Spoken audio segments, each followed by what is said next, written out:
నేను మా ఊరు కొరట్లగూడెం అండి, ఓకే. నేలకొండపల్లి మండలం. భక్తరామ్ దాస్ వచ్చిన ఊరు. సూపర్. అవతల పక్కన చందాల కేశవదాసు గారు వచ్చిన ఊరు జీల చెరువు.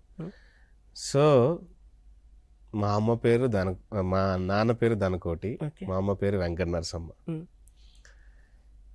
మా ఊరు నుంచి బయలుదేరినప్పుడు నేను 7 దాకా వస్తా అనుకోలేదు. ఈ చైర్లో ఈరోజు 7 దాకా వస్తా అనుకోలేదు. నేను ఇప్పుడు టీవీలలో ఇంటర్వ్యూలు ఇస్తున్నా. నాకు తెలియని దాని గురించి తెలుసుకొని చదువుకొని నేను తెలియజెప్పలేస్తున్నా. ఒకటి. 2, ఈ స్థాయికి రావడానికి చాలా మంది వ్యక్తులు, కల్చర్ డిపార్ట్మెంట్ మామిడి హరికృష్ణ అన్న కానీ, అలెక్కి పుంజల గారు కానీ, మా గురువు హనుమంతరావు గారు కానీ, నాకు నా సిస్టర్ మెర్సీ మార్గరెట్ గారు కానీ, హరికృష్ణ బండారి అని కానీ, నా టీం మా తమ్ముడు ప్రవీణ్, మనోహరు, సాయి, చిన్న, ఇట్లా చాలా మంది. మీరు చూస్తే మాది ఒక ఏమంటారు దాన్ని కళా కుటుంబంలాగా కనపడుతుంది. ప్రతి వారు ఎంకరేజ్ చేస్తారు మమ్మల్ని. మా సీనియర్స్ మల్లేష్ అన్న కానీ, కాజాపాష్ అన్న కానీ, సో ఇట్లా మా గురువులు కానీ మమ్మల్ని పెంచారు వాళ్ళందరూ కలిసి. వాళ్ళకి అవకాశం వేరే వాళ్ళకు ఉండొచ్చు.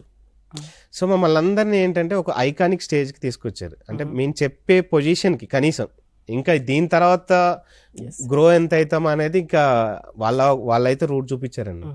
మేమైతే దాన్ని ఫుల్ అంటే బలంగానే ముందుకు తీసుకుపోతున్నామేమో అనుకుంటున్నాం. సో ఇట్లా అలా బయలుదేరినవన్నీ ఇప్పుడు నేను మేబీ ఈ ఇయర్ ఎండ్ లోపల 2 సినిమాలు లాంచ్ చేయబోతున్నాం. సో మేమే తీసుకుంటాం సినిమాలు. సో ఇప్పుడు ఏ ప్రాజెక్ట్ అన్నా ఆ 6 months అది ప్రాజెక్ట్. మేమే అందరికి అవకాశాలు ఇవ్వబోతున్నాం. ఇప్పుడు నా దగ్గర నేర్చుకున్న వాళ్ళకి, మన చుట్టుపక్కల ఉన్న వాళ్ళకి.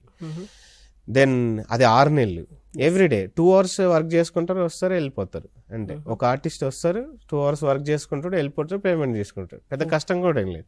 ఇది మేము చేయలేస్తున్నాం కాబట్టి. లేకపోతే అదే ఒక ఆర్టిస్ట్ని పిలిచారంటే 24 గంటలు కూర్చోబెట్టేటోళ్ళు. సో ఆర్టిస్ట్ యొక్క విలువ నాకు తెలుసు కాబట్టి, నేను ఆర్టిస్ట్నే కాబట్టి అటు పని అయిపోయింది, పంపిద్దాం. ఏముంది, మనకి ఎంత రావాలో అంత ఇద్దాం, అలా ఇచ్చి పంపిస్తున్నాం. దెన్ ఇందులో మళ్ళీ కళ రావాలని అంటే మేము ఇది ఒక్కటే చేయట్లేదండి. ఇప్పుడు డప్పు వర్క్షాప్ కానీ, పెయింటింగ్ వర్క్షాప్ కానీ, లేదా మళ్ళీ మా దాంట్లోనే ఇప్పుడు వచ్చే అప్కమింగ్ థియేటర్ వర్క్షాప్స్ కానీ, యోగా వర్క్షాప్ కానీ, కలరీ కానీ, ఇట్లా department of language and culture పేరుని కానీ, ఒగ్గు కానీ, ఒగ్గు కథ కానీ, ఇట్లా అన్ని కళల్ని ఎంకరేజ్ చేస్తుంది కల్చర్ డిపార్ట్మెంట్. అవకాశాలు ఉన్నాయండి, మీరు వచ్చి చేసుకోవాలి అంతే.